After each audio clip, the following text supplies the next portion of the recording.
Buonasera a tutti e ben arrivati all'ultimo incontro di Educhiamoci, giornate per l'educazione organizzate dal Comune di Vittorio Veneto, assessorato alle politiche scolastiche, in collaborazione con IEM.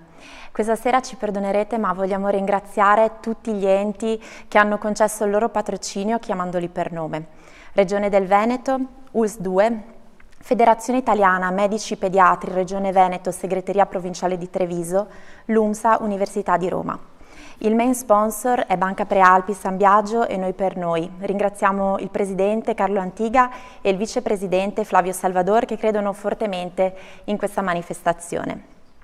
Vogliamo ringraziare, chiamandoli per nome, anche tutti i partner che ci hanno aiutato anche quest'anno, gli istituti comprensivi Vittorio Veneto 1 e 2, Fondazione La Porta ETS, Associazione Comunità Giovanile Onlus, Società Cooperativa Insieme Si Può, Psiche 2000, ARFAP di Bassano del Grappa, Coordinamento Nazionale Pedagogisti e Educatori, Le Mamme di Ceneda, Alter Evo Società Benefit, Association for Integrative Sciences, Italian Medical News, l'Azione, Nostrofiglio.it, Il Cammino Pedagogico, Maestra Mary, Eticamente, Fundazia Parada e Istituto Rete. Ringraziamo anche l'Istituto Comprensivo Vittorio Veneto I che ci ha concesso l'Aula Magna in cui si sono svolti tutti gli incontri del festival, qui alla scuola secondaria Lorenzo da Ponte di Vittorio Veneto, e da qui abbiamo trasmesso in diretta tutti gli appuntamenti sulla pagina Facebook di Educhiamoci e sul canale YouTube del Comune di Vittorio Veneto. Salutiamo e ringraziamo ancora una volta il nostro caloroso pubblico, veramente da tutta Italia, da tutte le regioni italiane ci avete seguito, interagendo con le nostre dirette, commentando, ponendo le domande agli nostri ospiti. E allora diamo anche qualche numero della partecipazione. Sono stati 400 gli studenti che ci hanno raggiunto in presenza e sono intervenuti durante le mattine che abbiamo dedicato a loro. Altrettante le persone che sono venute in presenza durante gli altri incontri del pomeriggio e della sera. 2000 i professionisti iscritti, la regione più rappresentata è il Veneto, seguita da Lombardia, Friuli, Marche e Lazio. Più di 5.000 le persone che hanno seguito in diretta sui vari canali e poi vorrei citare anche i 15 ragazzi e ragazze che hanno svolto il servizio di accoglienza, sono studenti e studentesse di questa scuola che vedo la gente annuire perché sono stati bravissimi e hanno accolto le persone che venivano in presenza.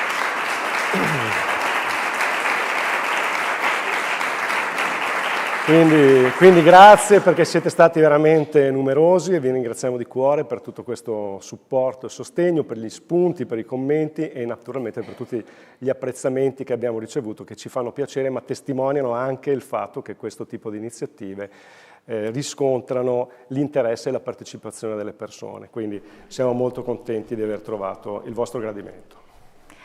Altri numeri, in questa settimana 20 sono stati gli incontri gratuiti, 4 incontri dedicati agli insegnanti e 11 laboratori per bambini nei giorni che hanno preceduto il festival. 24 i relatori che hanno partecipato e li vogliamo ringraziare tutti: Ezio Aceti, Franco Aloisio, Alessandro Beccagli, Stefano Benzoni, Cristina Bertazzoni, Antonella Caldart, Roberta Caldin, Ferruccio Cartacci, Raffaella Daros, Silvia Iaccarino, Stefano Laffi, Raffaele Mantegazza, Laura Mazzarelli, Fabio Olivieri, Maria Rita Parsi, Alberto Pellai, Mauro Polacco, Fabio Porporato, Raniero Regni, Stefano Rossi, Matteo Saudino e Gian Antonio Stella. 11 sono stati gli artisti che hanno condotto i laboratori artistici sul tema del cambiamento con oltre 150 bambini che hanno partecipato. Sono Maurizio Ermellin, Claudia Bernardi, Giovanni Bett, Irene Cutifani, Cristian Inzerillo, Elena Iodice, Maurizio Paccagnella, Michele Peruc, Monica Parussolo, Jacopo Rossito e Corinne Zanette. Grazie di cuore per la sensibilità e la professionalità.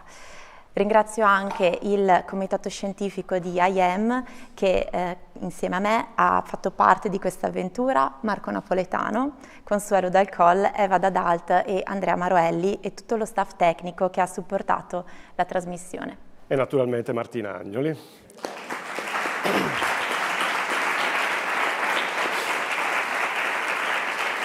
Ricordiamo che il titolo che abbiamo scelto per questa quarta edizione del festival è Il cambiamento sei tu. Ci portiamo a casa moltissimi stimoli da quello che è successo in questa settimana e innanzitutto una riconferma di quello che è anche il titolo, il nome del nostro festival, cioè Educhiamoci, perché abbiamo ricevuto moltissimi stimoli a portare l'attenzione su di noi adulti, insegnanti, educatori, genitori, perché educare le nuove generazioni, i bambini, le bambine, i ragazzi e le ragazze vuol dire soprattutto educare noi stessi. Molti relatori hanno sottolineato la responsabilità del ruolo educativo, hanno stimolato tutto l'uditorio a riflettere molto sul fatto di mettere al centro la persona e le sue risorse, quindi l'educazione non è calata dall'alto, ma è compartecipata con i destinatari della relazione che instauriamo. Adultità e responsabilità è appunto vedere nell'altro una risorsa e immaginare il futuro per i nostri bambini e per le nostre bambine, per i ragazzi e per le ragazze. Questi sono alcuni degli stimoli che ci stiamo portando a casa da questa settimana. Sì, altre cose che per noi sono state davvero importanti, che sono state riprese in più momenti in queste giornate, sono l'importanza della condivisione emotiva in ogni relazione, sia tra genitori e figli, sia a scuola, la curiosità che dovrebbe animare tutte le professioni di cura e il valore che dobbiamo dare al corpo, al gesto, alla reciprocità nella comunicazione. Qui con noi in studio questa sera c'è Elvio Poloni, dirigente scolastico dell'Istituto Comprensivo Vittorio Veneto I, che ci ha ospitato per tutta la settimana e che invito qui a raggiungerci sul palco per un saluto. Buonasera. Buonasera. Prego.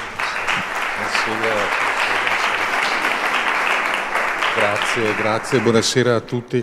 È veramente un motivo di orgoglio ospitare queste bellissime giornate sull'educazione. Questa è la 4ª edizione che viene ospitata qui. E è bello perché intanto apriamo la scuola al mondo degli educatori, degli insegnanti, di chi si occupa di educazione, e non è un compito semplice in questi tempi, in questo periodo particolare. Però l'occasione è veramente grande ed importante, ho visto, per il numero, la qualità dei relatori, per gli appuntamenti, anche per i bambini, per i ragazzi, per i nostri ragazzi della scuola che si impegnano insieme agli organizzatori a fare in modo che il tutto si svolga al meglio. E spero che siano stati incontri significativi anche per i docenti della nostra comunità educante.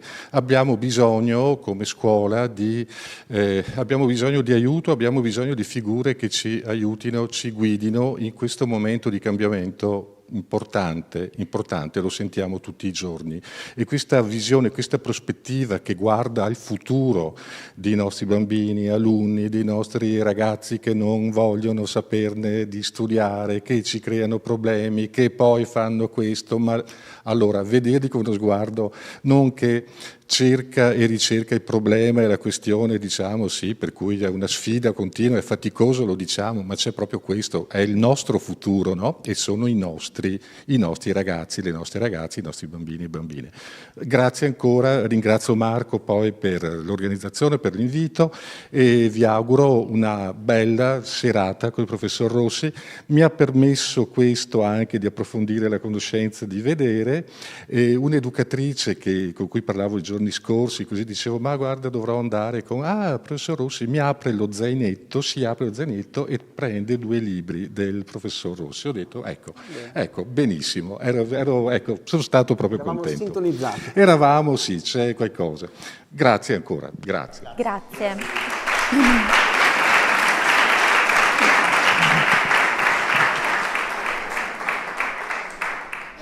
Grazie a Elvio Poloni, dirigente di questo istituto comprensivo, per il suo intervento. Vi ricordiamo che tutti gli interventi che abbiamo ascoltato in questi giorni rimangono sul sito www.educhiamocivittorioveneto.it nella sezione Mediateca, e da lì quindi potrete sempre andarli a rivedere. Quindi entriamo nel vivo dell'incontro di questa sera, conclusivo di questa 4ª edizione di Educhiamoci. L'incontro si intitola Nell'uragano delle emozioni, come essere un porto sicuro per bambini e ragazzi. Abbiamo con noi, e lo ringraziamo tantissimo per averci raggiunto in presenza, Stefano Rossi, che accogliamo con un applauso.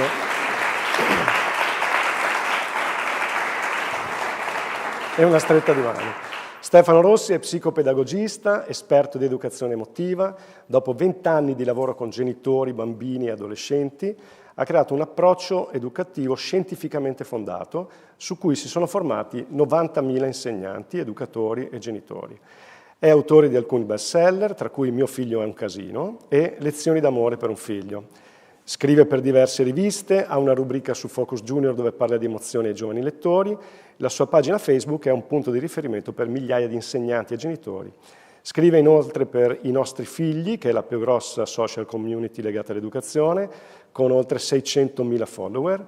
Interviene ai microfoni di Radio Capital, Rai Radio e RTL 102.5 per parlare di genitori e adolescenti. E questa sera interviene anche a Educhiamoci. Prima di passare la parola al nostro ospite, vi ricordo che potete porre eventuali domande a Stefano Rossi, commentando la diretta nei profili social oppure scrivendo un messaggio WhatsApp al numero che vedete comparire in sovraimpressione. Quindi non ci resta che lasciare la parola al nostro ospite. Buon incontro a tutti. Grazie. Bene, è un piacere essere qui con voi in una sala gremita sia online che offline, potremmo dire.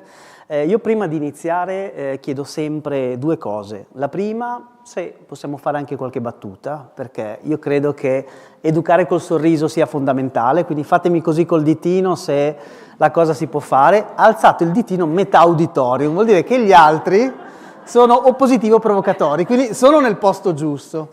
La seconda cosa, chiedo scusa per chi è a casa, al volo, quanti di voi sono insegnanti ad alzata di mano, così mi regolo? Ok, vi abbraccio, per ragioni abbastanza ovvie. Quanti sono genitori di bambini più piccolini? Quanti genitori di adolescenti? A voi un abbraccio ancora più intenso. Bene. Ci sono dei nonni, cosa che chiedo sempre perché a volte ci sono anche i nonni agli eventi. Ok. Quanti operatori, specialisti, tra l'altro? Ok, grazie anche a voi. Bene, direi che possiamo partire, c'è anche un ragazzo là in fondo che salutiamo. Allora, il tema della mia conferenza e del mio intervento è l'uragano delle emozioni, no? Beh, le emozioni sono un uragano, ma in realtà io credo che il punto da cui partire è capire perché tutti siamo finiti nell'uragano. Io, come diceva Marco, insomma, vivo un po' in viaggio, insomma, vivo di conferenze, di incontri con genitori e insegnanti, e se dovessi usare un'immagine per descrivere il genitore contemporaneo è la nebbia, perché il genitore contemporaneo cerca delle risposte, si interroga, e questo è un elemento molto positivo, ma di contro noi siamo in quello che Bauman ha chiamato il mondo liquido. E che cos'è il mondo liquido? Beh, Bauman ci dice è il mondo in cui l'unica certezza è che non ci sono più certezze. Beh, basta guardare purtroppo alla pace. La pace è liquida, globale, è incerta.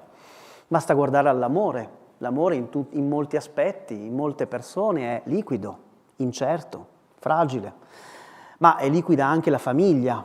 Sono sempre di più le famiglie che anche legittimamente si separano, ma in mezzo a questa separazione abbiamo i bambini, abbiamo i ragazzi, il cui cuore in molti casi va in frantumi. Ora, rispetto a questa fragilità complessiva, io mi permetto con voi di condividere, due controrisposte. Un teologo che si chiama Beauchamp ha detto che l'idolo è ciò che fabbrichiamo quando l'esistenza non esiste. Cioè, che cosa vuol dire? Abbiamo bisogno di idoli nel momento in cui il mondo precipita, diventa liquido. Io ovviamente sono un ottimista, non si può occuparsi di educazione in chiave pessimistica, però è chiaro che lo vediamo anche dalle nuove generazioni, no? Qual è la professione più desiderata dai giovanissimi? L'influencer. Ma chi è l'influencer se non l'illusione dell'idolo, l'illusione di trovare una forma potente in un mondo fragile? Ora, l'idolo per antonomasia, a livello archetipico, è il vitello d'oro. Ora, io non vi parlerò di religione, anche se i miei ragazzi, in messa alla prova penale, mi chiamavano Gesù, per ovvie, per ragioni non teologiche, ma, tricologiche quasi, potremmo dire. Ma il vitello d'oro che cos'era? È quel passaggio nel testo biblico in cui Mosè guida il suo popolo fuori, fondamentalmente dal Sinai, e a un certo punto, fuori dal Mar Rosso, e a un certo punto Mosè va a farsi una chiacchierata con Dio e sale sul monte. A quel punto il popolo dice, Aronne era il vice sindaco, e dice, Aronne, facci un Dio che cammini alla nostra testa. E a quel punto che cosa fa Aronne? Crea il vitello d'oro, che in realtà è un toro dorato. Ora, qual è il problema del toro dorato? Il problema del toro dorato è che oggi in ambito educativo ci sono almeno due grossi idoli. Uno va molto di moda, l'altro meno. Però qual è la componente del toro dorato? Beh, il toro è possente. Noi abbiamo bisogno di qualcosa di forte a cui agganciarci, ma è dorato, cioè ci illumina, ma ci seduce, ci ipnotizza. Non è un caso che tutti i trapper sono pieni di catene d'oro. Non è, guardate se non hanno la configurazione del vitello d'oro, si presentano come potenti, esibiscono la loro grandezza economica, le macchine, i palazzi, e sono appunto pieni d'oro per sedurci. Ma il problema dell'idolo cos'è? È che ti impedisce di pensare. Quando viene detto, Aronne, facci un Dio che cammini la nostra testa, ci viene chiesto fondamentalmente di svincolarci dal peso della libertà. E allora quali sono questi due idoli su cui secondo me dovremmo riflettere? Il primo è l'idolo della felicità. Ora, la felicità è un'emozione bellissima, tutti vogliamo essere felici, ma diventa un problema quando diventa un idolo, cioè quando il vitello d'oro occupa il cielo. E cosa succede quando l'idolo della felicità occupa il cielo? Succede che abbiamo, lo dico con rispetto e con simpatia, la configurazione del genitore zuccherofilato. Ora, chi è il genitore zuccherofilato? È quel genitore che in buona fede, occhio, guarda al passato e dice: non voglio essere il genitore duro, freddo, distanziante che ho avuto io. E quindi il genitore zuccherofilato nasce, che ne dica qualche mio collega, da un intento positivo. Vuole connettersi emotivamente coi figli. Poi però guarda il futuro, e il futuro, ragazzi, fa paura. È imprevedibile, è liquido, è incerto. Non abbiamo più risposte nel futuro. Rimane il presente. Nel presente siamo tutti di corsa, tutti di fretta, siamo nella società della accelerazione. E nella società dell'accelerazione siamo tutti stanchi, esauriti fisicamente, esauriti mentalmente. Risultato? Il genitore zuccherofilato che voleva donare la felicità al figlio ha poco tempo per stare con lui. E nel poco tempo che ha a disposizione dice: figlio mio, io non so bene a cosa educarti perché il cielo è andato in frantumi, ma dato che non so bene come orientarmi, voglio solo una cosa: io voglio essere felice con te e voglio che tu sia felice. Qui arrivano i problemi, perché se tu consideri la felicità come obiettivo a breve termine, la sapete tutti come va a finire, no? Ogni volta che tu devi dare un piccolo no, un piccolo limite, il genitore zuccherofilato va in crisi, ma non perché sia stupido, non perché sia un genitore cattivo, ma perché sente di tradire filosoficamente l'unica promessa che ha fatto al figlio. E allora cosa succede però? Succede che cresce il bambino imperatore. E chi è il bambino imperatore? Ora, visto che andiamo online, il mio avvocato ha detto di spiegarla in questi termini. Avete presente Blanco al concerto di Sanremo? Ora lo dico guardando la camera. Facciamo tutti il tifo per Blanco, un bravissimo ragazzo, simpatico, insomma, diciamo tutto quello che possiamo dire, ma come simbolo, ovviamente come simbolo, come metafora, cos'è successo sul palco di Sanremo? Beh, è successo, cioè, tu dici, poi tu scrivi libri, psicologia, filosofia, ma per arrivare di parlare di Blanco, no? E succede che sul palco di Sanremo a un certo punto il microfono o l'audio dice di no a Blanco. Vi ricordate? E Blanco poteva alzare la manina, come in classe, e dire: prof, maestra, ho un problema con l'audio. Invece cosa fa? Ora, che sia una trovata di marketing o meno, distrugge il palco di Sanremo. Ora, questa situazione, oggi, io ho formato circa 800 scuole, la vivono tutti gli insegnanti.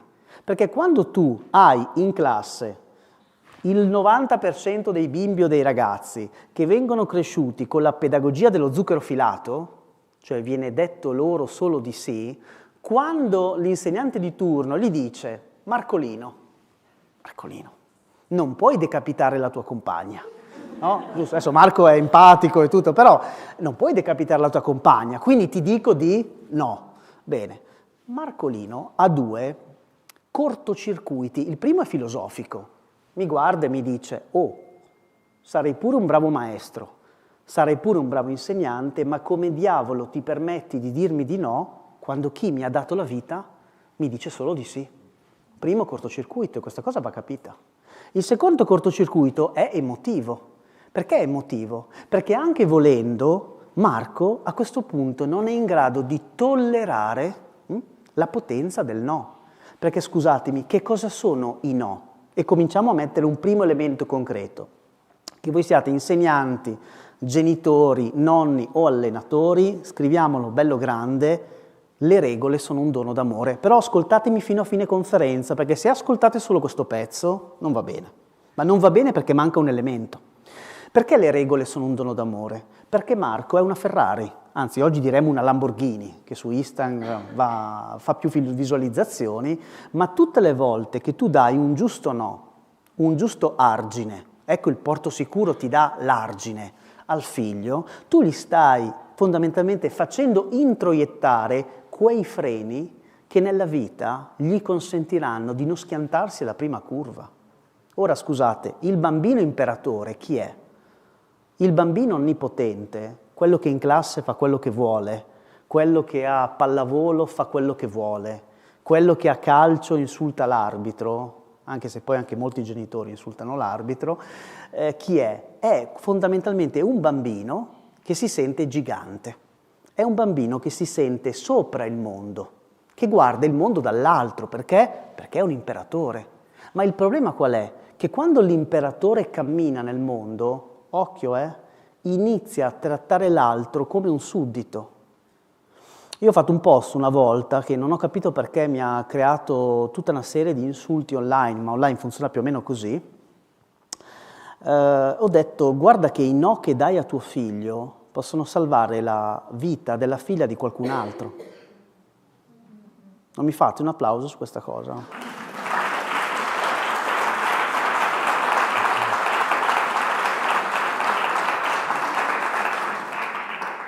Perché questa cosa qua? Perché l'uomo che picchia le donne fondamentalmente è un bambino imperatore, è un bambino narciso, è un bambino onnipotente che non accetta che l'altro, moglie, madre, fidanzata, amante, abbia, come dire, l'ardore di dirgli di no. Allora, primo elemento, attenzione però, il genitore zucchero filato non deve buttare via tutto. Oggi, ultimamente, sui social sta andando un po' di moda, io dico quello che penso, quindi sta andando di moda la pedagogia dei calci nel sedere. Sta ritornando come un feticcio del passato. Qualcuno torna alla carica dicendo ma 2 calci nel sedere non hanno fatto mai male a nessuno. Poi noi leggiamo le ricerche scientifiche, perché va bene che ci sono i social, ma non è che puoi dire sempre tutto e il contrario di tutto. Le ricerche scientifiche sono molto chiare. Io qua ho un educatore, un pedagogista, una psicologa, una terapeuta, voi insomma potete contraddirmi, ma le ricerche dicono che le persone che menano tendenzialmente sono state bambini menati.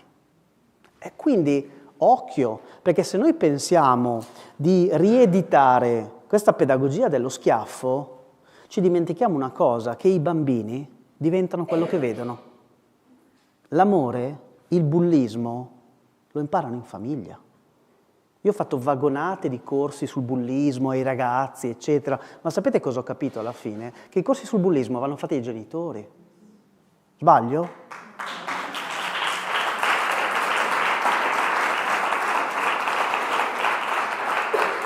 Quindi, se siete genitori zucchero filato, tenete la vostra componente affettiva, non buttatela via, tenetela, ma sappiate che dovete integrare come un porto sicuro il coraggio di dire di no, il coraggio di essere un argine, anche perché, ricordatevi che una Lamborghini senza freni fa la fine dei The Borderline. Voi lo ricorderete, quello gruppo di YouTuber il cui nome tra l'altro ricorda paurosamente una patologia mentale. Questi ragazzi hanno fatto una challenge, una sfida, hanno noleggiato un SUV Lamborghini azzurro, l'idea era streamare per 24 ore in auto senza fermarsi, correndo per le vie di questo paesino, per le vie di Casalpalocco. Questi ragazzi senza freni, che cosa hanno fatto? A un certo punto hanno investito una Panda, c'era su una mamma e un piccolino, se ricordo correttamente la mamma è venuta a mancare. Quindi, attenzione, i freni che date ai vostri figli sono una responsabilità etica per la società, ma anche per il figlio, perché ricordatevi che un bambino che è chiamato ad essere l'imperatore del mondo è un bambino angosciato, perché gli mancano i freni interiori per navigare nelle sue emozioni. Questo è il primo idolo, l'idolo della felicità. C'è un secondo idolo, attenzione, per questo vi dicevo di seguirmi per tutto l'intervento, che è l'idolo delle regole. Ma come, Stefano? Ci hai appena detto che le regole sono un dono d'amore? Sì, le regole sono un dono d'amore come strumento educativo, ma se tu le metti in cielo, se le metti sopra tuo figlio, tu diventi il genitore sceriffo. Ora, non me ne vogliano se ci sono delle forze dell'ordine in sala, è una metafora anche questa, ma chi è il genitore sceriffo? Occhio, è colui o colei che pensa di educare solo con le regole.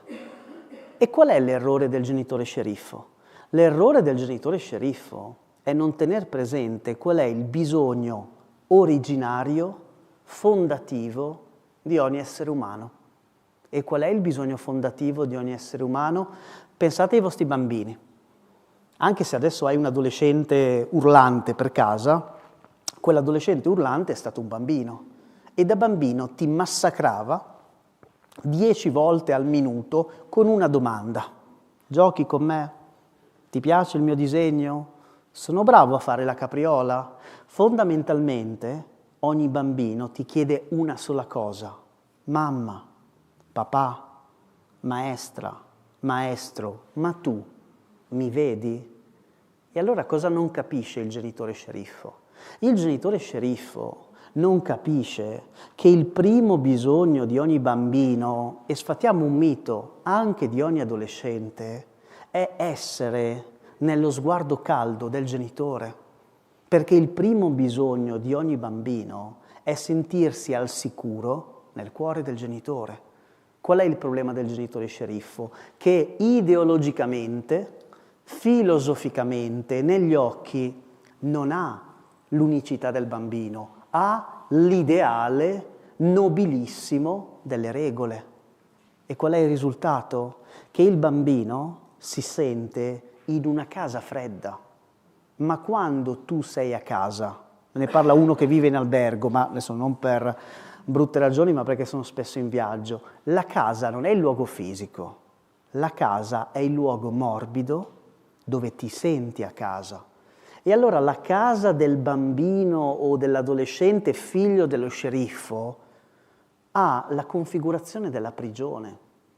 Se tu diventi un genitore secondino, se tu pensi che l'unico scopo dell'educare è regolare, sapete cosa succede? Che tu proietti sul figlio l'immagine del delinquente. Perché le immagini che noi abbiamo negli occhi sono gli occhi con cui i bambini e i ragazzi impareranno a guardare a se stessi e alla vita. E se tu sei ossessionato solo dalle regole, tuo figlio, finché ha 10 anni, probabilmente subisce, si fa incatenare. Poi ti dico cosa succede. Poi succede che diventa un maschietto e la pedagogia della frusta, la pedagogia del controllo, te la manda in frantumi rivolgendoti la stessa frusta contro di te. E se è una fanciulla non ti mena, ma ti porta in casa il peggior delinquente della provincia. E tu capisci allora che come genitore sceriffo, tua figlia nel modo più chiaro possibile ti sta dicendo: ma perché non ti fidi di me? Ma perché non credi in me? Attenzione però, spezziamo una lancia anche su una parte del genitore sceriffo. Il genitore sceriffo è bravo in quello che lo zucchero filato non sa fare: dare i limiti, dire di no, dare l'argine.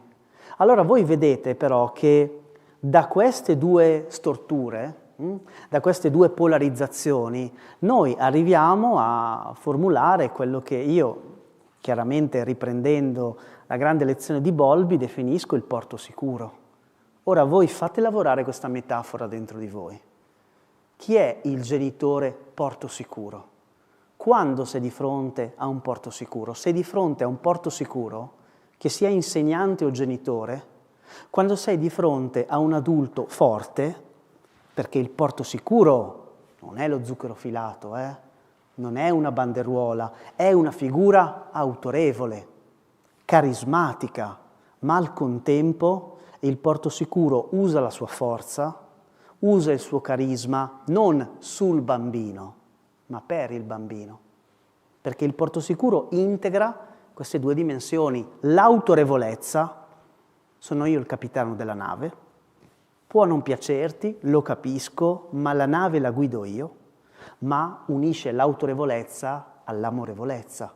Io ti voglio bene, io tengo a te, io credo in te, Zuccone, mi piace stare con te.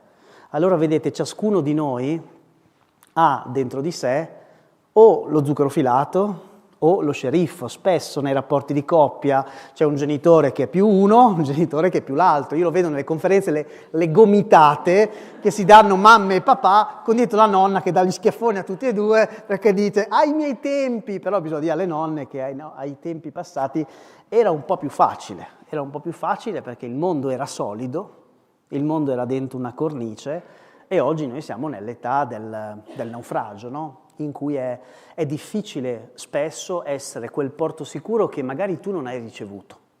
Allora, come si diventa un porto sicuro? Beh, per diventare un porto sicuro io credo che noi, e per questo mi piace molto educhiamoci, che le parole non sono mai casuali, ricordateci che le parole ci pensano a nostra insaputa, Noi pensiamo dentro le parole, sono le parole che ci pensano, non siamo noi che le pensiamo. Il porto sicuro è quel genitore che però, o quell'insegnante che si mette in discussione. Come? Beh, lavorando sull'educazione emozionale, che è quello di cui vi parlerò brevemente nei 20 minuti che ho a disposizione. Che cos'è l'educazione emozionale? Beh, l'educazione emozionale dal mio punto di vista, per come io la propongo, parte da un gesto semplice che è fondamentale, il gesto del sedersi accanto. Quando io ho iniziato a scrivere i miei testi per la Feltrinelli e non solo, ho cercato di individuare delle immagini da condividere con i genitori e con i docenti per cercare di descrivere, no? Il mistero, perché è un po' un mistero, no? Dell'educazione. E mi sono detto, ma che cosa hai fatto negli ultimi 22 anni? Io ho 42 anni, negli ultimi 20 anni ho lavorato con ragazzi, con adolescenti, con bambini, in contesti che anche voi ben conoscete, e mi sono reso conto che la cosa che più mi piaceva e più mi piace del mio lavoro è sedermi accanto ai ragazzi. Che cosa significa? Provate a pensare adesso alla vostra vita, perché prima di essere genitori siete, spero, esseri umani. In quanto essere umano, immagina di aver trascorso una giornata difficile. Una giornata in cui il tuo cuore, come il cuore di molti figli, ha tremato sotto le intemperie tutto il giorno. Bene, arrivi finalmente a casa. Dopo una giornata in cui il tuo cuore ha tremato da solo sotto le intemperie, di che cos'è che hai davvero bisogno? Hai bisogno del motivatore che ti dice dai, se ci credi ce la fai? No, fuffa coach lo togliamo. Hai bisogno del moralizzatore che ti fa sentire una M perché non sei riuscita ad affrontare quella... No. Hai bisogno del predicatore? No. Le conferenze si fanno in università, si fanno Educhiamoci, si fanno in teatro. Di che cos'è che hai davvero bisogno? Dopo una giornata sotto le intemperie hai bisogno solo di una cosa, che la persona che vive con te, anche se non ha mai aperto un libro di psicologia, ti guarda negli occhi e ti dice, posso dirti una cosa? Vedo che hai dei pesi nel cuore. Io non so nulla di psicologia, ma se vuoi e se me lo consenti, io vorrei sedermi accanto a te. Se vuoi, potrei dividere i pesi che hai nel cuore insieme a me. Se avete avuto la fortuna, ma penso che almeno un essere umano nella vostra vita, invece di stare in piedi, dall'alto, dal pulpito di TikTok, a farvi le prediche, se avete avuto un adulto che in una brutta giornata si è seduto accanto a voi, questa persona vi ha detto 3 cose che per me formano il porto sicuro. Amore, io tengo a te veramente. 2, incoraggiamento. Io credo in te, anche se tu in questo momento vedi tutto nero, anche se tu in questo momento non riesci a credere in te. 3, riparo. Con i miei limiti, perché nessuno di noi è perfetto, io desidero starti accanto, desidero offrirti l'ascolto come riparo e il riparo del mio ascolto. Allora vedete, noi con i figli a volte vogliamo sempre trovare le parole, questo io lo comprendo, lo rispetto, però questa cosa l'ho detta a uno mattina settimana scorsa, cioè noi abbiamo 2 orecchie e una bocca. Avere 2 orecchie e una bocca vuol dire ricordarci che l'altro bisogno fondativo dell'essere umano, il primo abbiamo detto è essere visti, il secondo è essere ascoltati. Avere 2 orecchie e una bocca vuol dire che le persone che alla fine noi consideriamo autorevoli sono quelle che ci donano l'indonabile dell'ascolto. Sono quelle che si siedono accanto a noi, perdono un po' di tempo con noi, ma in quel tempo lì ti dicono 3 cose, anzi, ti dicono fondamentalmente questa cosa, ti dicono che tu sei degno di amore. A volte i genitori mi dicono, ma come si fa a preparare un figlio per affrontare le sfide di un mondo sempre più complesso? Io la chiamo l'equazione tempo-amore.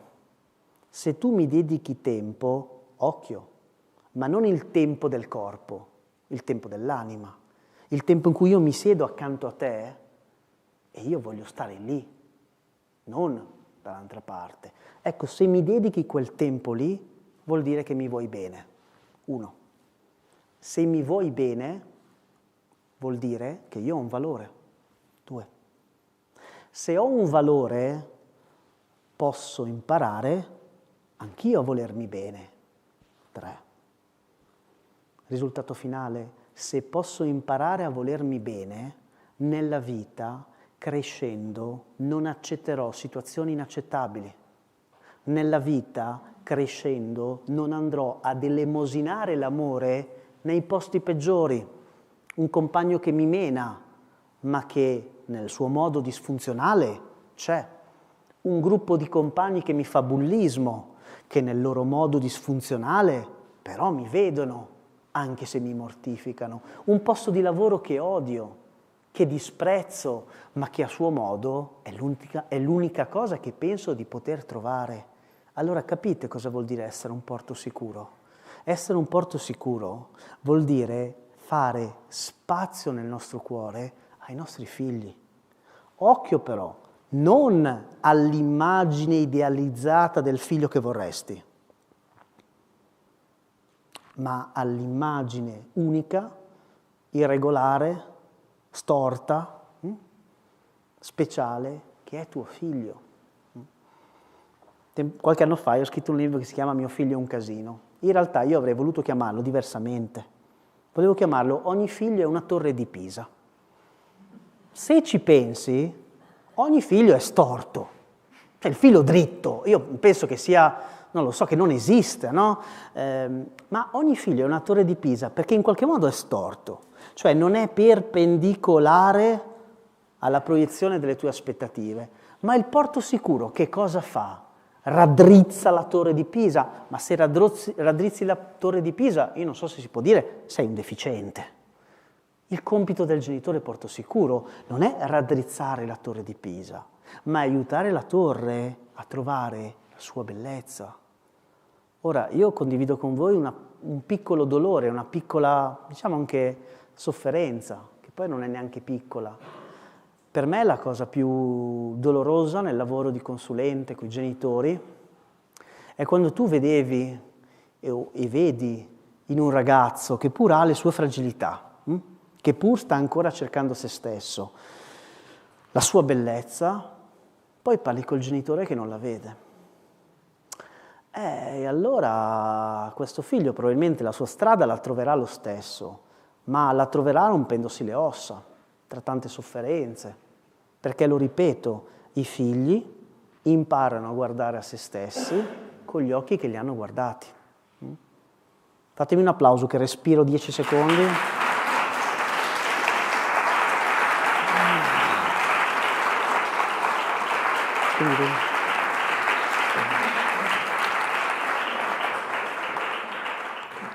Scusate, mi serviva per respirare.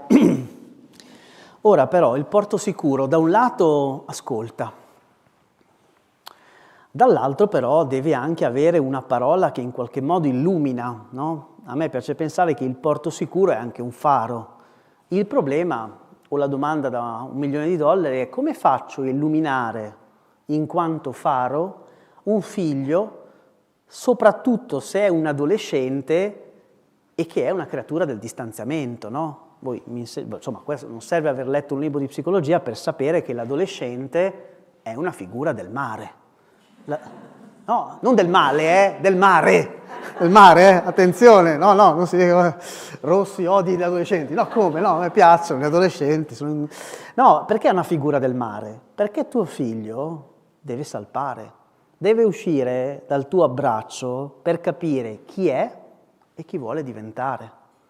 Quindi, prima considerazione, se tuo figlio sta mettendo una distanza tra te e lui, anche se non conosco la tua storia, tendenzialmente quello non è patologico, è sano. Tuo figlio sta mettendo una distanza tra te e lui perché deve salpare su 4 isole. L'isola del sé, su cui si domanda chi sono e chi voglio diventare. Come fa a scoprirlo se rimane attaccato alla tua gonna? Non può. Isola dell'amicizia. In adolescenza l'amicizia è più dell'amicizia. Si può sopravvivere, e uso la parola sopravvivere dopo che Leonardo si è tolto la vita a Senigallia, 15 anni per il bullismo, si può sopravvivere all'adolescenza senza l'amore, perché magari non lo trovi, non sei ancora pronto, ma difficilmente si può sopravvivere all'adolescenza senza l'amicizia. Perché? Perché l'amico ha la funzione porto sicuro che diventa una funzione surrogata del fatto che tu durante l'adolescenza devi essere un porto sicuro ma a distanza. Scusate, lasciatemi dare una definizione semplicissima di adolescenza. Il bambino si angoscia se t'allontani. L'adolescente si angoscia se t'avvicini, giusto? Ma perché? Perché ti odia? No, perché ha una spinta psicobiologica interna che gli dice devi salpare, devi far nascere se stesso. E l'amicizia serve anche a quello. Terza isola, l'isola dell'amore, a cui ho dedicato questo libro, l'ultimo, Sentimenti mal educati. L'isola dell'amore è un'isola importante. Se ci pensate, solo quando ci innamoriamo, conosciamo e attiviamo parti di noi che prima non c'erano. Però sull'isola dell'amore, e su questo poi vi voglio dire 2 cose, abbiamo anche delle trappole. Perché abbiamo delle trappole? Beh, questo Freud secondo me l'ha spiegato meglio di tutti, no? Eros e Thanatos, cioè amore e distruzione, sono intrecciati. Bauman, rileggendo Freud, diceva occhio, perché la stessa mano che accarezza è la stessa mano che può stritolare. E allora vedete, io sono rimasto molto colpito perché tendenzialmente io cerco di scrivere pur senza inventare nulla, perché nessuno inventa nulla, ma tento di scrivere per i genitori delle cose che più o meno non sono state scritte. Sono rimasto molto colpito leggendo che la letteratura italiana, la manualistica per genitori, e quando si parlava di educazione affettiva, sapete io cosa trovavo? Educazione sessuale. Cioè io non trovavo l'educazione sentimentale. Ora, l'educazione emotiva, sì, non sono l'unico che scrive di educazione emotiva, dei miei colleghi sono passati anche da questa rassegna, ma l'educazione sentimentale è un'altra cosa. Perché? Le emozioni sono biologiche. Noi nasciamo con dei circuiti emotivi predisposti alle emozioni di base. I sentimenti sono culturali, cioè la mente crea la cultura, ma Brunner ci insegna che la cultura crea la mente. Cosa vuol dire? Che il significato dell'amore cambia di epoca in epoca. E allora vi do un piccolo dato. Come si fa l'educazione sentimentale con i nostri ragazzi e con le nostre ragazze? Se non ci vogliono ascoltare, come li si raggiunge mentre stanno salpando? Con le storie, con le metafore. Qualcuno ha detto che le metafore sono i fili invisibili che ci aiutano a vedere le cose. Vi do un piccolo esempio. Prendete il tema della gelosia tossica. Io, sentimenti maleducati, provo un pochino a parlare delle trappole sentimentali, no? Perché sapete, i poeti ci hanno fatto un po' una supercazzola, ci hanno detto l'amore non si può spiegare, solo i poeti possono custodirne il segreto. Sì, però se poi guardi i dati sulla violenza di genere, forse qualcosa dobbiamo dire. E come parli di violenza di genere con un figlio o con una figlia? Voi raccontate la piccola storia di Picasso. Tanto Picasso non mi può querelare, io ho letto la sua biografia, quindi io sono rimasto male nel leggere che Picasso era un narcisista maligno. Cioè lui usava dire questa cosa: ci sono due tipi di donne, le dee e gli zerbini. In cosa sono un campione? Trasformo le prime nelle seconde.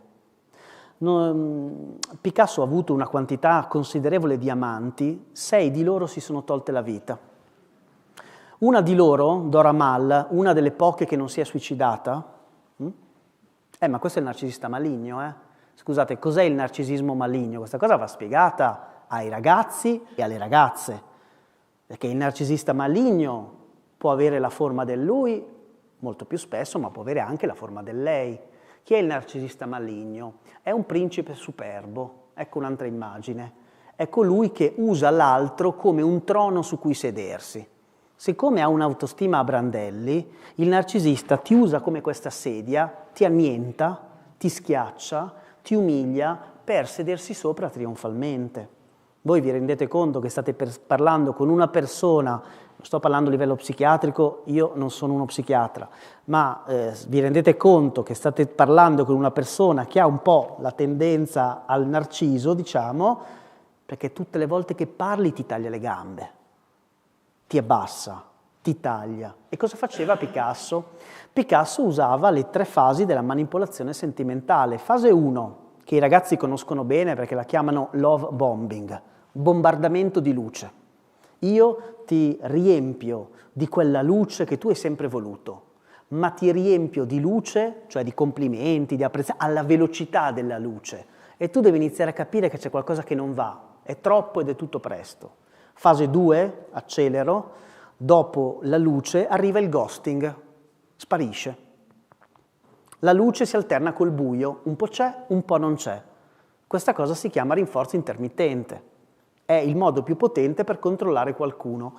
Quando avete un datore di lavoro che vi ignora sistematicamente, se possibile vi bastona e ogni tanto ti dà una briciolina di luce, ti sembra un'epifania. Inizia a dire: vedi che mi vuole bene, vedi che mi apprezza, e questo ti fa accettare l'inaccettabile dei comportamenti buio. Terza fase di Picasso, arrivava al buio totale, l'annientamento, picchiava, sventrava, umiliava, mortificava, sventrava emotivamente. Ecco, allora cosa si può dire a un figlio? Io ho una bravissima disegnatrice che mi accompagna in tutti i libri, questi della Feltrinelli, e che mi disegna delle metafore. Io le creo, lei le raffigura. E qui la lezione d'amore, se mi consentite il termine, da condividere con i figli, è che se ti riduce in frantumi, come la donna che piange di Picasso, non è amore, è un bombardamento. Noi siamo ancora nell'epoca in cui chiamiamo l'amore tossico.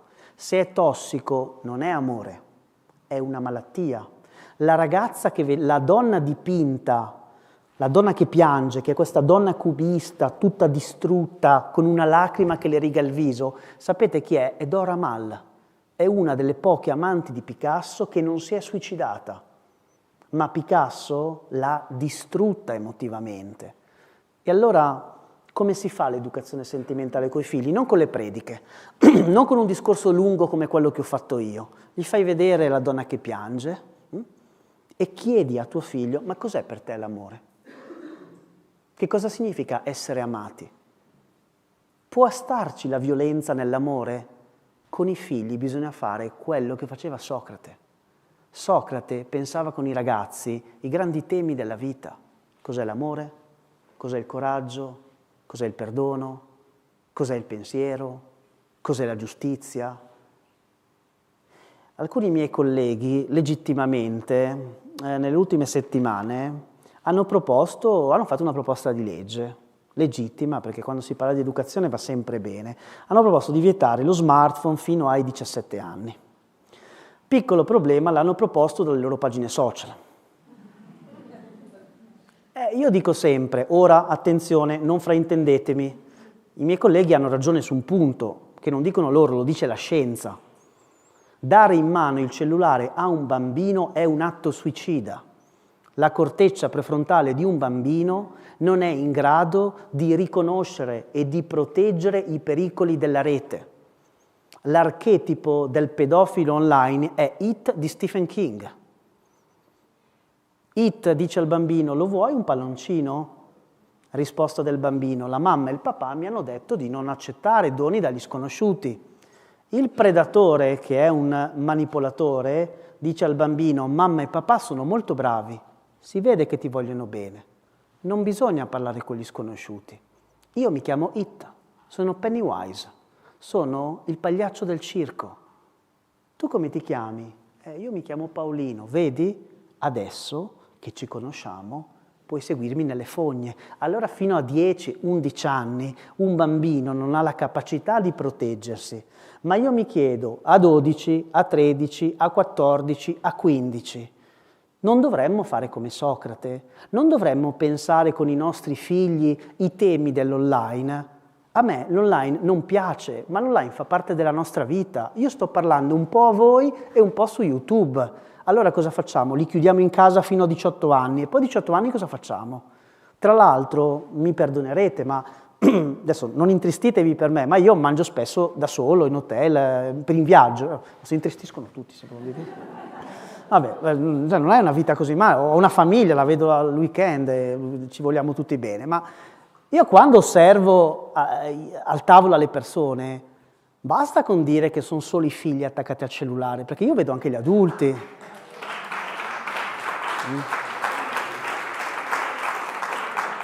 Detto questo, i miei colleghi hanno fatto bene a porre il tema, è legittimo, in uno Stato democratico si discute, si pensa insieme. Io sono più preoccupato non tanto a togliere il cellulare con gli adolescenti, ma a chiederci cosa ci mettiamo dentro. Perché se no il cellulare diventa il capro espiatorio. E allora certo si vendono milioni di copie dicendo che la generazione ansia è stata devastata dal cellulare. Ma io credo che la cosa che più fa soffrire i nostri ragazzi è che noi adulti siamo sempre in un altrove, siamo sempre lontani, anche quando ci siamo, perché siamo stanchi, perché siamo sfiniti. Allora torniamo alla metafora del porto sicuro. Il porto sicuro ha anche fede nell'intelligenza dei figli, sa pensare con loro. E vi saluto in questa prima parte con un'ultima piccola metafora. Noi dobbiamo far fiorire il giardino che c'è nel cuore dei nostri figli. Jung diceva che l'anima è un giardino. Se noi guardiamo gli ultimi episodi purtroppo terribili che abbiamo visto sui giornali, una giovane mamma che seppellisce i 2 neonati in giardino, il ragazzo di Paderno che uccide i genitori.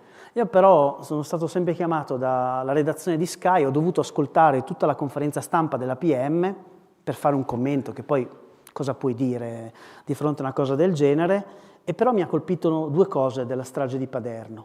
Primo, il ragazzo dice: so quello che ho fatto, ma non so perché l'ho fatto. Seconda cosa, dice la PM, guardate che il ragazzo era uno che andava bene a scuola. Unite questi 2 elementi. 1, andare bene a scuola non vuol dire che un figlio emotivamente stia bene. Basta chiedergli solo come è andata a scuola. Basta, quella è una non domanda. Chiedetegli che cosa ha nel cuore. 2, so quello che ho fatto ma non so perché l'ho fatto. Questo è l'analfabetismo sentimentale. Cioè io sto male, che chiaramente questo è un ragazzo che stava male, ho nel cuore un deserto, una solitudine di rocce che mi riempie di tagli, ma non so dare un nome a questa sofferenza. E allora come si fa a fiorire il deserto? Vi do un piccolo esempio. Io credo che noi dobbiamo nutrire i ragazzi e le ragazze di storie emotivamente intelligenti. Allora abbiamo visto la storia di Picasso con Guernica, col bombardamento, guardiamo anche il volto costruttivo dell'amore. Vi chiudo con questa piccola storia. C'è un gruppo di frati, anziani, stanno pregando al freddo da ore in una piccola cappella. Il più anziano di loro, stremato, sfinito, si addormenta. Il più giovane, il novizio, tira con forza la tunica del priore come a dire: vedi, sgridalo, richiamalo, si è permesso di addormentarsi. Che cosa fa il vecchio priore? Il priore che io chiamo empatico, prende il suo scialle e con delicatezza lo appoggia sulle spalle dell'anziano fratello, avendo cura di non svegliarlo. Da una piccola immagine così, tu puoi pensare in classe e a casa che cos'è l'amore. Tu nei rapporti di coppia, quale dei due vuoi essere? Il novizio feroce, invidioso, che punta il dito nel costato? Oppure vuoi essere il priore empatico che si prende cura dell'altro? Che cosa significa prendersi cura dell'altro? Quali sono i gesti con cui noi ci prendiamo cura degli altri in un rapporto di coppia, in un rapporto d'amicizia? E poi la domanda più importante per sensibilizzare le nuove generazioni è usare queste immagini per farle lavorare dentro di loro. Ti è mai capitato di prendere il tuo scialle, metterlo sulle spalle di qualcuno che tremava per la stanchezza? Hai sentito un po' di calore dopo aver riscaldato l'altro? Oppure ti è capitato che qualcuno, no, si prendesse cura di te mettendo questa coperta calda attorno al tuo cuore? Come ti sei sentito? Io sono convinto che se noi facciamo sentire ai ragazzi che se agendo bene stai bene, loro poi cercheranno il bene. Quello che a me fa paura dei social è che in molti casi l'unica narrazione è la narrazione narcisistica dell'influencer. Io sono Dio, io sono sopra e non me ne frega nulla degli altri. Ma i ragazzi sono un deserto che possiamo far fiorire in giardino. Grazie.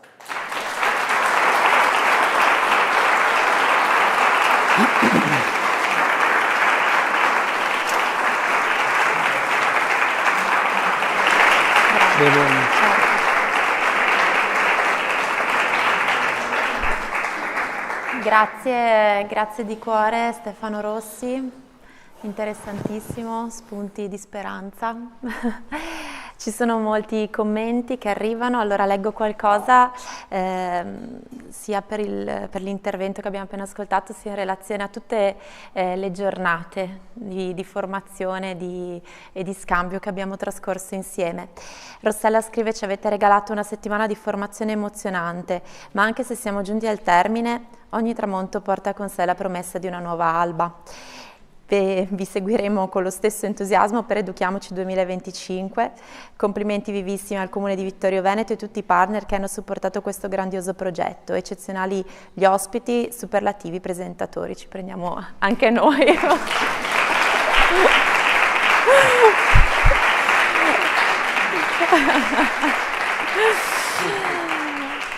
Luisella scrive: grazie per la fantastica settimana che ci avete regalato, nel 2025 ci sarò. Silvana aggiunge: è stata in toto una formazione fantastica, super relatori e presentatori, vi ringrazio di cuore.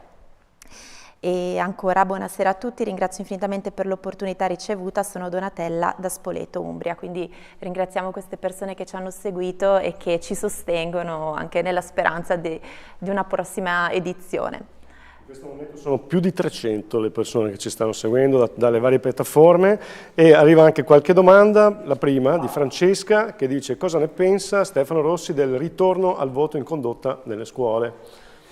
Mamma mia. No, spendiamoci un pensiero. No, perché sai, allora, come si chiama la persona che ci scrive? Francesca. Ma allora, io ho lavorato con i ragazzi in abbandono scolastico, no? Quelli che, come dire, di voti in condotta, di note, di sospensioni, come dire, ne avevano talmente tante al punto che mi veniva da dire: ma tu sei un insegnante o sei un musicista? Se dai tutte queste note, no? Ora, alt. Il lavoro dell'insegnante è difficilissimo, però dobbiamo capire che l'approccio delle note, del voto in condotta, è ancora l'approccio del generale. Cioè tu ti illudi di regolare la vita del figlio con la frusta. Ora, se questo funzionasse, beh, allora noi vedremo nei prossimi anni che questi voti in condotta trasformeranno i nostri ragazzi, però allora gli psicoterapeuti hanno sbagliato tutto, perché perdono tempo ad ascoltare le emozioni, ad aiutare i ragazzi a sviluppare il loro sé positivo. Ragazzi, purtroppo far fiorire il giardino richiede tempo e tutte queste soluzioni sono, come dire, ottime per i like, perché vedete, degli adolescenti spesso e troppo spesso si parla male. Tu prendi like nel momento in cui tiri fuori il voto di condotta, ma per fare il lavoro con i ragazzi bisogna prendersi cura di loro. Io, come tanti altri educatori, ok, cosa facevo con i ragazzi in abbandono scolastico? Andavo a suonarli a casa. Citofonavo e dico: Jerry, guarda che stamattina c'è scuola. No, Ste, non ho voglia. Jerry, io ti voglio bene, vieni giù, dai che andiamo. E poi Jerry non riuscivo a liberarmi neanche il pomeriggio, no? E allora, capite, l'educare è più complesso di così. I bambini e i ragazzi non sono il cane di Pavlov. Ci siamo su questa cosa?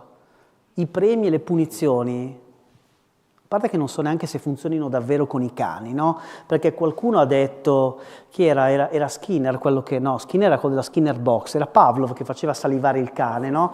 E qualcuno disse, credo Hillman avesse detto, forse quel cane salivava perché diceva, ma quello stupido scienziato, se io salivo un po' quando gli fa piacere mi dà da mangiare, quindi bene così, però i nostri ragazzi, anche i nostri cani, se me lo consentite perché io amo gli animali, meritano un'educazione diversa, in cui se io ti faccio sentire che sei nel mio cuore, io ti sto facendo sentire che sei degno di amore, e se tu ti senti degno di amore, poi la studi quella paginetta lì, e sai perché la studi? Forse non perché hai scoperto la bellezza dei Sumeri, ma perché hai compreso che qualcuno crede in te e tu puoi credere in te stesso. Quindi no, il voto di condotta non mi piace proprio. Ci hai capito, no? Sì. Okay. Rispondiamo anche ad Anna allora, che dice a proposito della questione dei telefoni: i suoi colleghi forse hanno fatto questa proposta come estremo atto per salvare i bambini da genitori che non ci vogliono mettere dentro altro, fra virgolette, nei figli. Forse è una strategia per correre ai ripari? Punto di domanda. Ma potrebbe essere, ma sicuramente, ma infatti, però il problema rimane sempre lì. Questo festival si chiama Educhiamoci. Educhiamoci. Riflessivo. Quindi se il genitore deve delegare allo Stato la gestione del cellulare, non lo so. O siamo in Corea del Nord o abbiamo veramente perso ogni fiducia nei ragazzi, perché io ripeto, nei ragazzi bisogna aver fiducia, però bisogna avere il tempo di costruire questa fiducia. L'abbiamo visto anche dal vivo in questi giorni qui, ci credo. Con i ragazzi presenti. Se tu vuoi arrivare ai ragazzi, i ragazzi ti seguono. Il lavoro dell'insegnante è difficilissimo perché un dato è inequivocabile. La soglia di attenzione, ma ancora una volta non dei ragazzi, la nostra soglia di attenzione si è ridotta così. Noi dove siamo adesso? Su Facebook e su YouTube, giusto? Dove ci siamo noi boomer. Perché Facebook e YouTube... Lo so perché è l'unico posto dove vado forte anch'io, perché noi... Ma perché ragazzi? Ma perché? Perché, esatto, ma perché sono social lunghi, lenti. Su TikTok tutto è corto. Vi faccio notare una cosa, TikTok ha la forma mentis dell'ADHD. Che cos'è l'ADHD? È il disturbo da deficit di attenzione e iperattività. Occhio, capiamo bene le cose. Non sto dicendo che TikTok fa venire l'ADHD, ma TikTok ti allena a un'attenzione da 0,5 secondi. Poi quando un video ti piace ci stai 15. Sì, ma un insegnante deve tenere l'attenzione per 60 minuti, per 2 ore, poi alla 6ª ora. L'8ª ora sembra un film horror, l'8ª ora. Una maestra mi ha detto, io ho l'8ª ora. Però, ancora una volta, però, io su questo punto spingo, doniamo ai ragazzi delle storie. Anche se insegniamo fisica, anche se insegniamo matematica, anche se insegniamo, non lo so, economia politica, l'anima è un giardino. Il giardino dell'anima funziona secondo una ragione poetica. Piccole storie per pensare con i ragazzi i temi della vita. La scuola non deve formare al lavoro.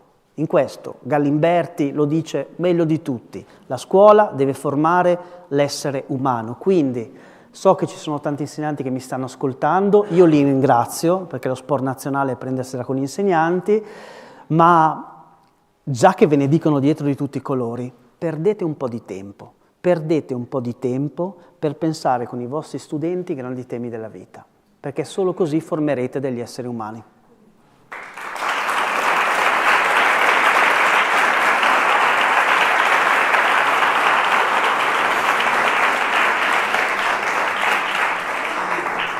Abbiamo ancora qualche domanda per Stefano Rossi. Allora Elisa scrive: mio figlio che frequenta un istituto superiore viene spesso bullizzato da un gruppo di compagni. Come fare? Sembra che stargli vicino non basti. Cosa fare? Grande tema perché insomma abbiamo visto anche che nella morte di Leonardo, sembrerebbe, io poi in questi giorni ero in viaggio, non ho letto bene, ma sembrerebbe che questo ragazzo ha chiesto aiuto, ha detto che stava subendo bullismo. Allora, prima considerazione importante. Ancora una volta, le parole sono importanti. Io vedo un trend. All'infanzia, alla scuola primaria, noi chiamiamo bullismo quelli che sono scaramucce tra bambini. Alle superiori, alle medie, chiamiamo scaramucce da ragazzi quello che è bullismo. Questo è un problema, perché se tu chiami bullismo alla primaria quello che è due bambini che si rubano l'astuccio, tu stai creando una cappa emotiva di guerra, di apocalisse, che non ha senso.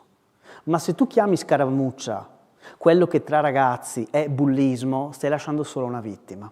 Allora, come facciamo a distinguere tra bullismo e scaramuccia? C'è un elemento chiave che è la ripetizione nel tempo.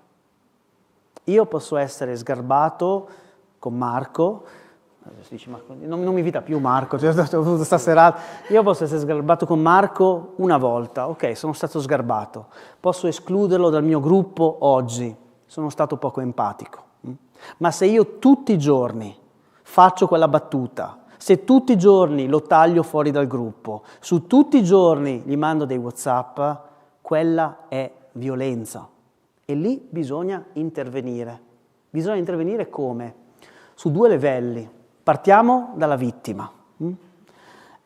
Se ci ascolta qualche ragazzo, se ci ascolta qualche genitore, io una cosa che dico spesso ai ragazzi è: nessuno può farti pensare male di te senza il tuo permesso. Va capita. Che cosa vuol dire? Cosa fa il bullo? Il bullo mette della spazzatura in casa tua, ok? Ti lancia addosso la spazzatura. E all'inizio, quando il bullo ti mortifica, non ce n'è di santi. All'inizio stai male, soffri, questa cosa ti ferisce. Ora, ma nel momento in cui io dico ai ragazzi, vedete come le metafore sono importanti, qualcuno ha messo della spazzatura in casa tua, tu cosa faresti? La prendi, apri la porta, la butti fuori, fai la raccolta differenziata, ma la butti fuori, ok? Ora, questo che cosa vuol dire? Spiegare ai ragazzi e alle ragazze, occhio, che il bullo peggiore non è fuori. Il bullo peggiore è il bullo interiore. Il bullo peggiore è quella parte di noi che accetta e dà potere alle mortificazioni che ci hanno mortificato. Questo non basta per affrontare il tema del bullismo, ma questo è una manovra. Ciò vuol dire, e aggiungo un elemento, che oggi nella società di Instagram, dove sono tutti belli, dove hanno tutti la tartaruga, la sono toccata, ma io non ho la tartaruga, io proprio, se non si vedesse ho anche qualche chilo di troppo, ma va bene. Nella società di Instagram della perfezione, i nostri ragazzi e le nostre ragazze sono dilaniati da questo bullo interiore, perché noi, alla nostra età, noi boomer, guardo verso di te, guardo tra me e te, insomma, così, insomma, vedi che adesso sto facendo un bullismo perché sto ripetendo, vedete? Ok, noi boomer, esatto, poi mi lancio fuori, a noi veniva chiesto di essere bravi, a questa generazione viene chiesto di essere belli, perfetti, popolari, sexy, tutto gli viene chiesto loro. Quindi loro hanno l'ansia, perché hanno questo bullo interno che gli dice: io non sono abbastanza. Allora, altra metafora, spiegare ai ragazzi che questa voce interna non sei tu. Tu non sei quella voce, sei colui o colei che quella voce la può ribaltare. Con una domanda filosofica semplice, un buon amico, uno che ti vuole bene, che cosa ti direbbe in questo momento? Che fai veramente schifo? Che devi morire? Che non c'è più speranza? Un vero amico cosa ti direbbe?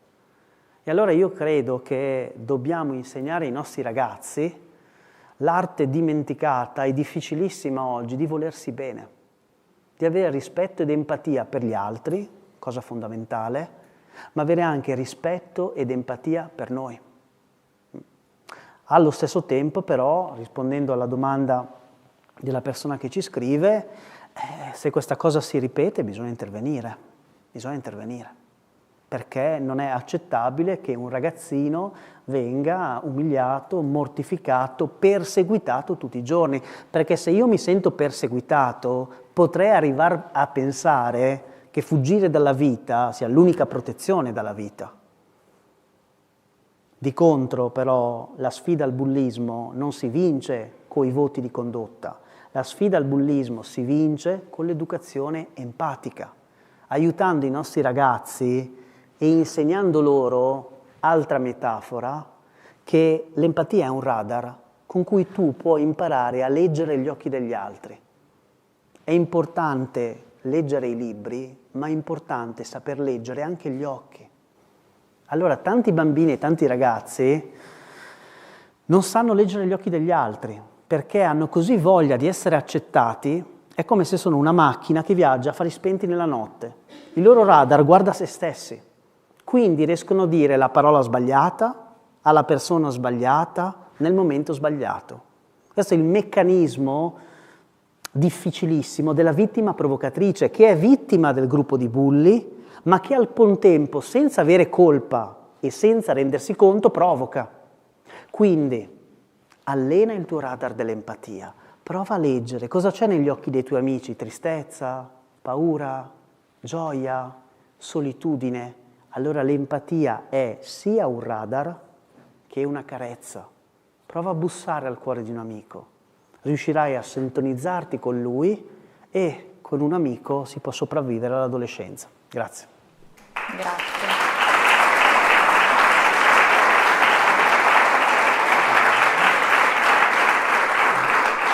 Sarò più... Buonasera, due considerazioni, forse anche una domanda a cui 2 più 1. ha anche già risposto. Riflettevo sul fatto di com'è la scuola adesso, o perlomeno la maggior parte degli insegnanti. Io sono un'educatrice ma anche mamma di 2 adolescenti, quindi mi trovo ben nel mezzo di questo marasma. Del cammino dell'adolescenza. Assolutamente sì, pre e adolescenza.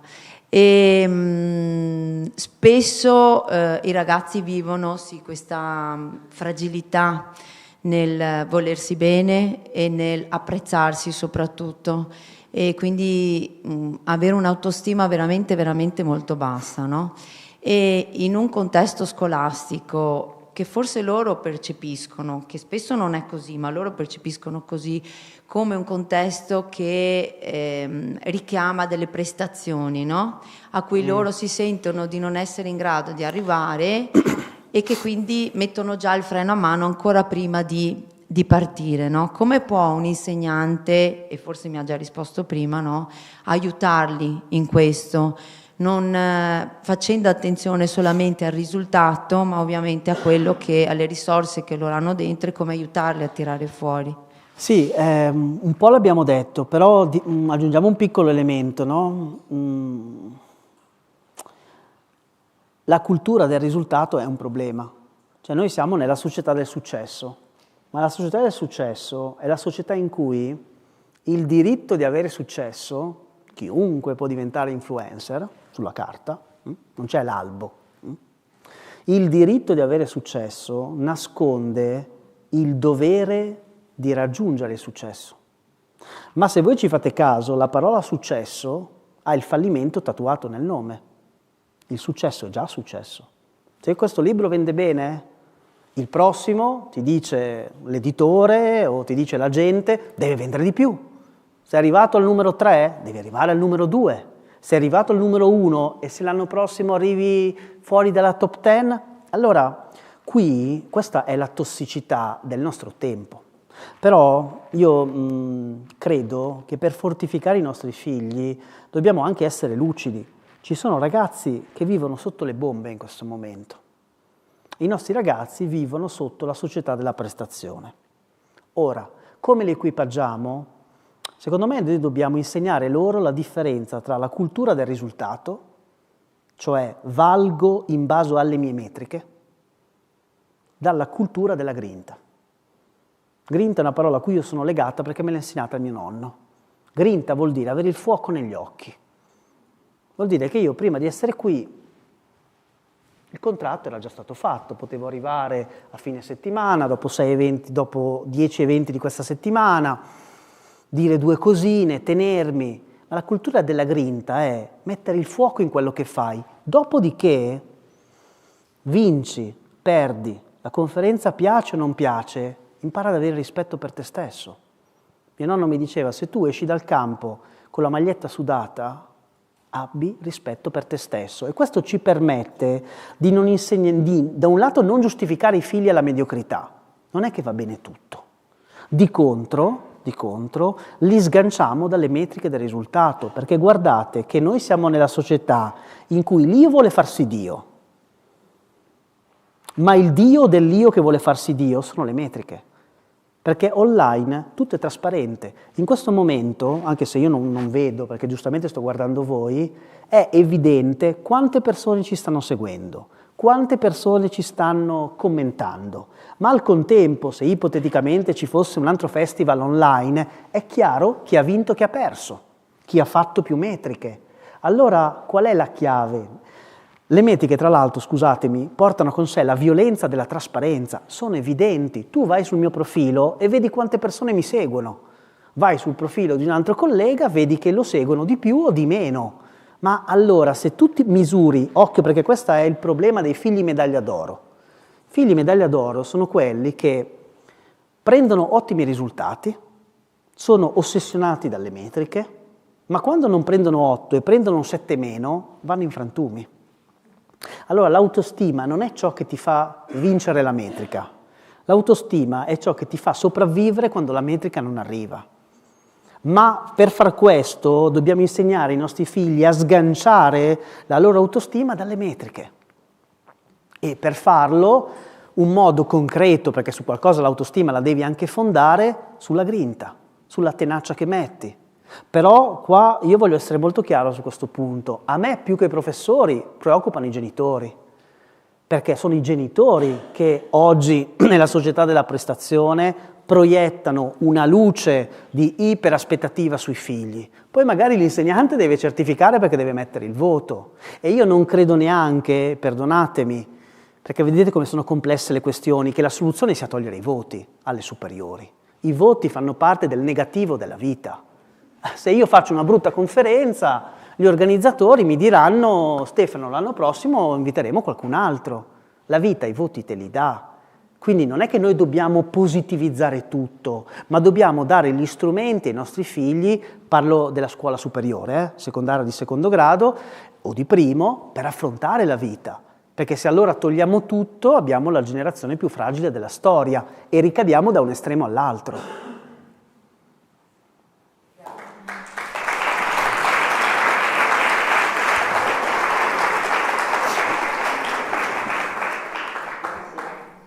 Curiosità a proposito dell'adolescente che salpa per raggiungere le 4 isole. Mi sbaglio o la quarta isola non è stata detta? Bravissima, la quarta isola è l'isola del desiderio. Oh, mi ha ascoltato solo lei allora in questa conferenza. Un applauso, come ti chiami? Io mi chiamo Peggy, sono una mamma. Peggy, sì. Peggy. In realtà ho preso appunti e brava. Mi mancava il quarto punto brava. da completare. Ma guarda, in realtà c'era una partita di me che diceva cacchio però non l'ho detto. Sì, Grazie. L'isola del desiderio, dove per desiderio è l'isola della vocazione, no? Cioè, su questa isola i nostri figli devono rispondere a quella famosa domanda di Nietzsche che ti dice la vita è diventare chi sei veramente. non chi i genitori proiettano su di te, ma ciò che tu sei nel tuo interno. Su quell'isola lì, anche lì io, diciamo, nel mio libro per ogni isola individuo alcune trappole, perché sono convinto che nel momento in cui le conosci, le riconosci e puoi far fiorire qualcosa di diverso in te. Grazie. Ci sono ancora un paio di domande. Io sto qua anche tutta sera. Ancora un paio di domande vai. che arrivano da chi segue da casa. Raffaella chiede, secondo lei va regolato il cellulare di un figlio di 13 anni? È giusto darlo? Non ci capiamo più nulla. Ha ragione, non si capisce più nulla.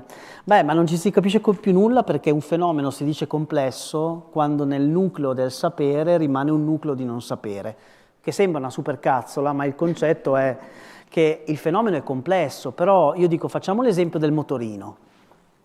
Non è che il motorino puoi dire a tutti i figli sì, a tutti i figli no, dipende. Emanuele Levinas, un filosofo dimenticato da molti che io adoro, diceva ogni figlio ha un nome proprio.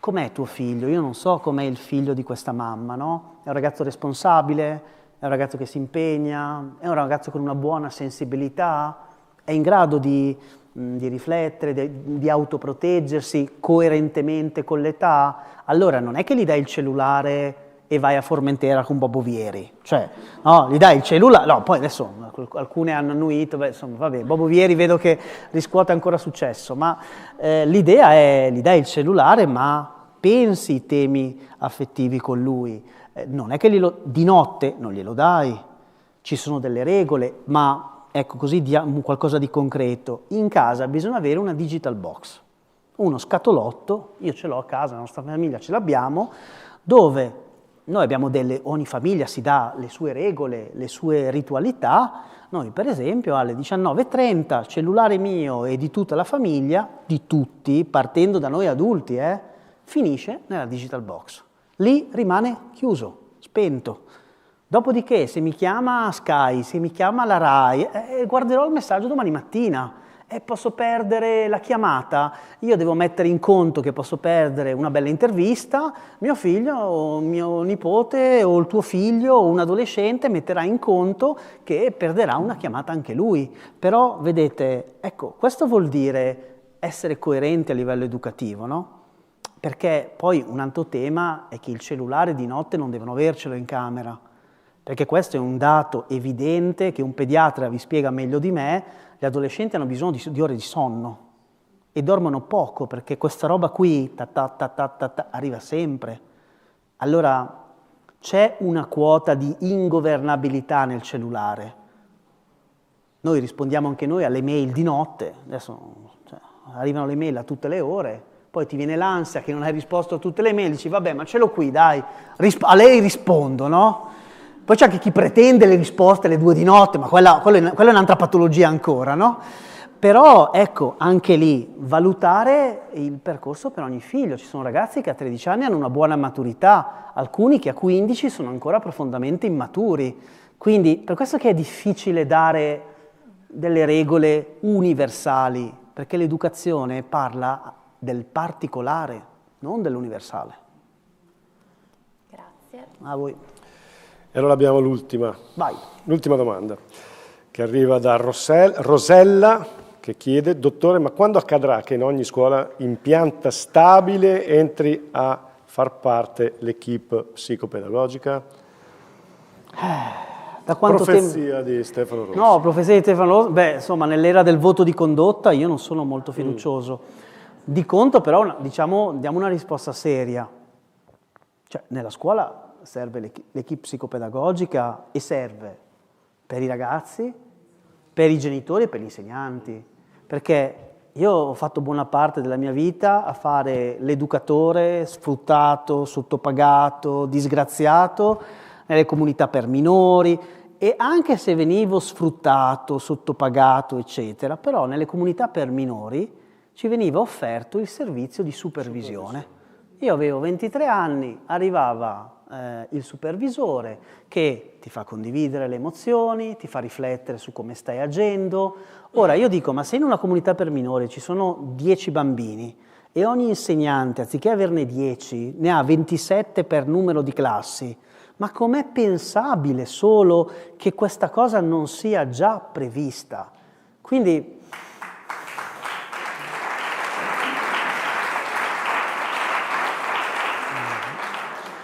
in tutto questo però io, se posso dire una cosa agli insegnanti, per gli insegnanti, oltre al grazie che ho detto prima, ricordatevi che l'insegnante non è colui che lascia un segno, è colui che non può non lasciarlo.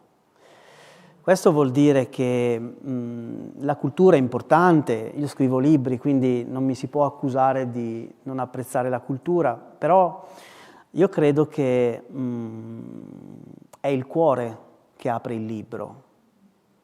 Se tu pretendi di aprire il libro senza aprire il tuo cuore, nella società di oggi, in cui non c'è più la pedana, non so se vi ricordate la pedana, no? Nella scuola di ieri c'era quel rialzo fisico e simbolico che stava a indicare che io sono più in alto dei miei studenti. Quindi di default, in quel mondo lì, strutturato gerarchicamente, l'insegnante faceva tornava l'ordine.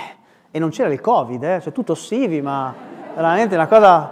Ma ora qual è il punto? Oggi siamo nel tempo dell'evaporazione della pedana. Nel tempo dell'evaporazione della pedana tu ti trovi alla pari con bambini che ti trattano come un pari. Ma se ti trovi in questo contesto non devi voler resuscitare il relitto della pedana, come un noto intellettuale che ha detto riportiamo la pedana in classe. Ah, perché è quella lì che gestisce le classi tempesta di oggi? Non penso proprio. Oggi la chiave è fondare una nuova autorevolezza, che non deve essere più cercata nel simbolismo della pedana, ma deve essere cercata nell'empatia. Ricordatevi, di questo magari ne parleremo in una... Mi autoinvito per l'anno prossimo, tanto al massimo non mi invita, la timidezza non mi manca, ma insomma... Cioè, ricordatevi però che i bambini e i ragazzi che chiamiamo difficili, questo è un punto che a me è molto caro, non testano la vostra autorità. Questa è una sciocchezza che hanno raccontato per anni i pedagoghi che non hanno mai lavorato con i ragazzi difficili. I bambini e i ragazzi feriti non testano la tua autorità, testano la verità del tuo amore. Testano se tieni a loro veramente. Ti sfidano per vedere se almeno un essere umano, dopo il tradimento della famiglia e dopo la rottura del sistema familiare, li fa sentire degni di amore.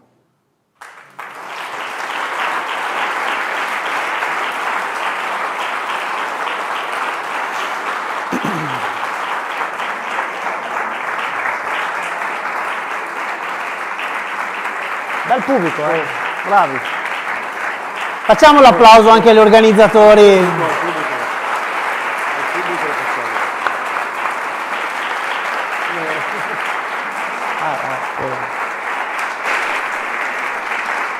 Allora, in questo finale hai messo una buona ipoteca per un altro invito, sicuramente. Prima di andare in chiusura ricordiamo che ci sono anche i libri di Stefano Rossi qui, se qualcuno vuole approfittarne. Leggiamo ancora gli ultimi commenti proprio per rendere onore anche a tutte le persone che sono molto partecipi. Salutiamo anche loro. Salutiamo anche loro. Paola dice grazie al dottor Rossi per le sue parole preziose, è un onore averla avuta come ospite nella nostra città. Grazie a Educhiamoci, l'amministrazione comunale. Poi Tiziana, grazie di aver sottolineato con questo festival l'importanza della responsabilità formativa dell'adulto. Credo davvero che consapevolezza educativa e presa in carico della cura siano fondamentali. Tatiana dice dovrebbero esserci settimane Educhiamoci in tutti i comuni e istituti comprensivi. Grazie, noi siamo disponibili se ci ascoltano da tutta Italia. E quindi questi sono i commenti che arrivano e che rilanciamo anche a te naturalmente. Grazie. Noi ci teniamo nuovamente a ringraziare Stefano Rossi e ci teniamo a ringraziare di cuore anche l'assessore alle politiche scolastiche di Vittorio Veneto Enrico Padoan e tutto l'ufficio scuola, in particolare Stefania Chies e Barbara Vian, e la precedente assessora Antonella Caldart per aver dato avvio e aver sostenuto negli anni scorsi un progetto così importante. E quindi facciamo un altro.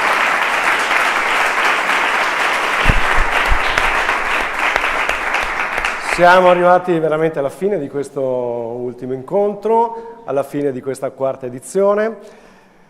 Siamo un pochino stanchi perché c'è stata, diciamo, una settimana intensa ma veramente molto nutriente e siamo fiduciosi che questo possa aver portato il cambiamento almeno in nuce in ciascuno di noi, visto che questo era anche il titolo di questa edizione.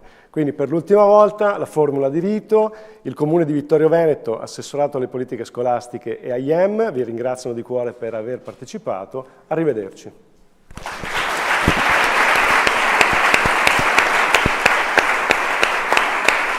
Bella chiusura. Bella chiusura.